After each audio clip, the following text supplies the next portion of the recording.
Bufford with Captain O's Knives. Welcome back to my workshop. Today we're going to be talking about heat treating. And just like painting or anything else important, preparation is hallmark in heat treating.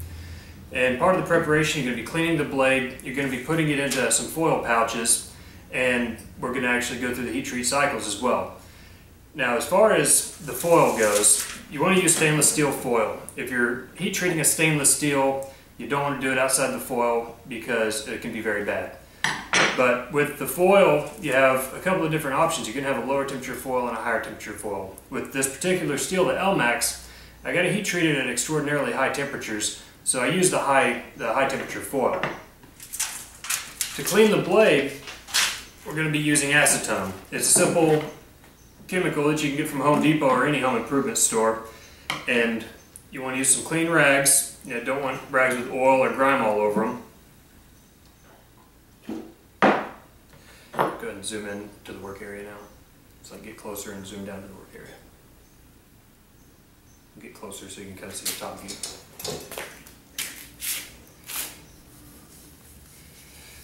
Alright, so I'm going to apply the acetone liberally. I'm going to keep the rag, for the most part, completely saturated with it. Now the stuff evaporates extremely quick, so you're going to have to use a lot of it, but it's not very expensive stuff, and if you don't get this knife cleaned absolutely completely, then you're going to have some problems in the heat treat.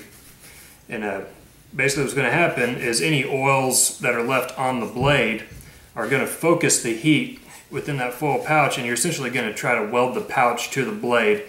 And I learned that lesson the hard way many times, and it is extremely difficult to correct that after the heat treat because everything is so hard. So take your time, do the preparation right. Once I've got the body of the blade done, I'm going to use some Q-tips. Get down in any kind of nooks and crevices, like down here in the choil, up here in my gut hook, down in my jimping. Again, you're just trying to get rid of any oil, grime, grease that you may have gotten in there.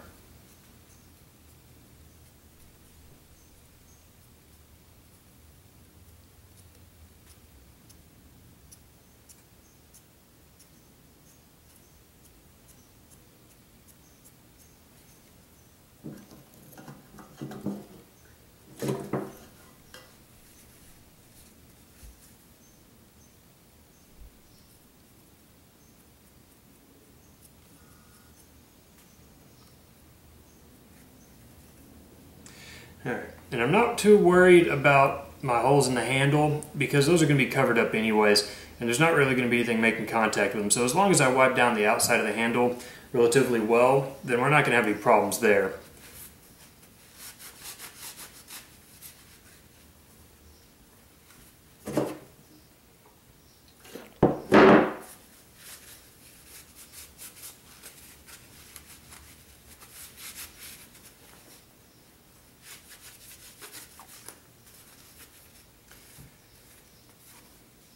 Alright, so now that the blade is wiped down and ready to go, you don't want to touch it with your bare hand. You can use some rubber exam gloves, but acetone does eat rubber and plastic. So if you're going to be handling it for long term, or you're still working with acetone soaked rags, I'd advise against you using those gloves, just for the simple fact that it's going to melt off and you're going to get your hands in it anyways. So next step, we're going to go to the foil. It comes in a big roll. And to cut it off, I've tried various different things. I've used metal snips. Come down to the work area. Whoa. Everything else is on the work area, okay? Okay. Alright, so now talking about the foil. It comes in big rolls, anywhere from I think 20 to 100 to 200 yards. And you have to cut it off in whatever sizes you need. I've used several different methods of cutting it, from tin snips to box knife, and even the titanium scissors you can get at Home Depot that cost about 30 bucks, but I found that just a cheap pair of scissors works the best. And whenever you're determining how big your piece of foil needs to be, essentially you're just going to lay your knife down on there, flip it over, give yourself an extra ½ inch on either side. That way you can wrap it all the way around. Then for your second piece, just make it about an inch wider than your initial piece. So, since the knife is going to be going onto this foil, we're going to clean it with the acetone as well. Since it's not pitted, sanded, anything, you don't have to spend near as much time or attention on it. You know, just drop some on there, wipe it down, get it nice and clean. Make sure it's all dried and evaporated completely. And then we're going to use some baby powder. There's several products on the market that are made to keep a knife from oxidizing while it's in the pouch or while it's in heat treat. A lot of them cost a lot of money. And I found that baby powder works just as well as anything else, and you know, one bottle of it will last you several hundred knives, and it will keep, for the most part, your foil from welding to the actual knife blade. So I'm going to sprinkle it in there, get a nice coating of it on my piece of foil.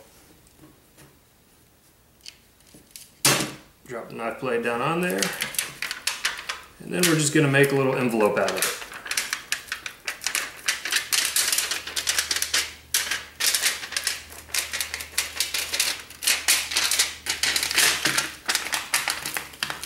The purpose of this pouch is to make it completely airtight so that oxygen can't get to your knife and oxidize it while it's in the heat treating process, you know, creating a thick layer of decarboned scale on the outside, which is extraordinarily difficult to remove. So I like to start with my front lip and just make really small, tight folds in it. And when you order foil, you might get a little plastic roller that comes along with it. Just go ahead and throw that away because that roller is useless. It won't do much good for you. It flexes around and it'll fall apart. I found that just using the finger ring on a pair of scissors works just about as well as anything else. So fold it over and then just run your scissors along it to flatten it down. And then fold it again.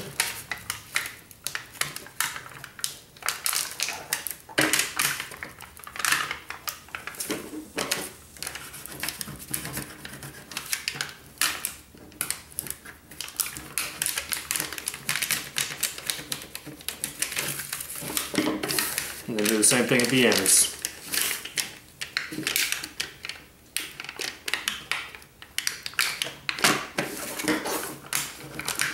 And make sure you squeeze out that seam completely closed with every fold, because even the smallest hole in this pouch will let a tremendous amount of oxygen in there, because this pouch is going to swell up while it's inside the kiln.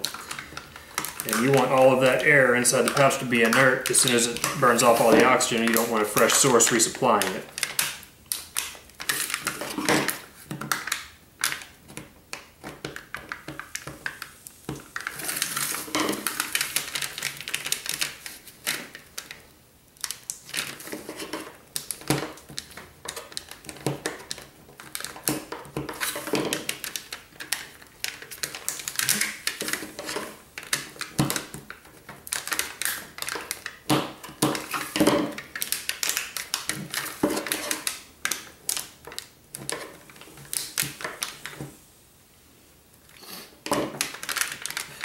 Alright, so there you have it, our first pouch. Now we're going to do it again. It's just an extra layer of protection. I don't know if it's entirely necessary. I've done it from the very first time I used my kiln, and it's always worked well for me in keeping the knife free of the oxygen, so continue to do it. While I'm thinking about it, on the note of the kiln, if you happen to have access to a kiln that has an air purge function on it that's going to flow argon or something else into the kiln, you don't need the wrapping, but those are pretty high dollar, and unless you have access to somebody with that equipment, there's not a very good chance that you'll be using it. And again, with the second pouch, just a little bit more baby powder. I'm going to drop that in there. I like to do it seam side down in the pouch. No particular reason, it just seems to make sense.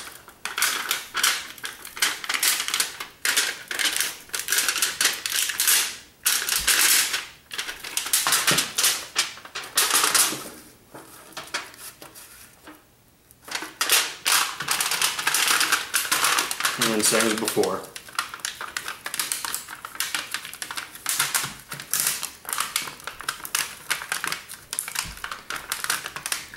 And be careful if you're new to this. This steel foil can and will cut you.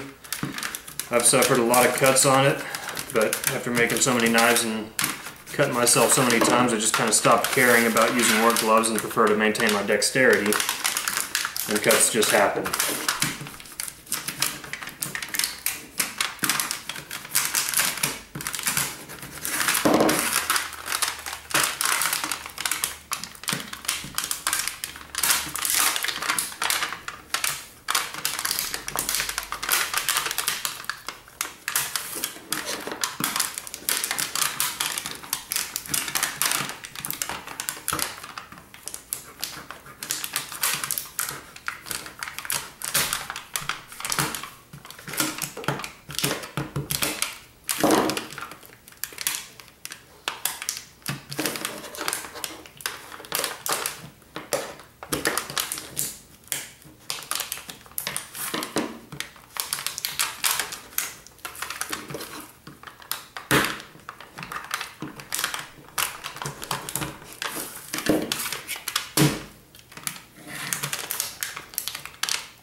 Alright, and there you have it. You're ready for heat treat. Just go ahead and wipe this thing down with acetone one more time.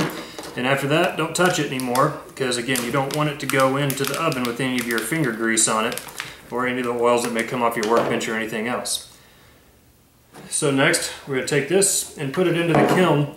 I'm not going to share with you guys my heat treat recipe, because that is entirely proprietary, and it took a lot of messed up metal and knives for me to finally arrive at the recipe I use now, which I've been yielding extremely good results with for some time now. But I will say that the manufacturer's recommendation, you can find recommendations off of Alpha Knife Supply and even through USA Knife Maker. They have basic heat treat recipes that do very good. It's just not going to yield the same results that I get out of it, and you'll have to do your own testing to get to that point.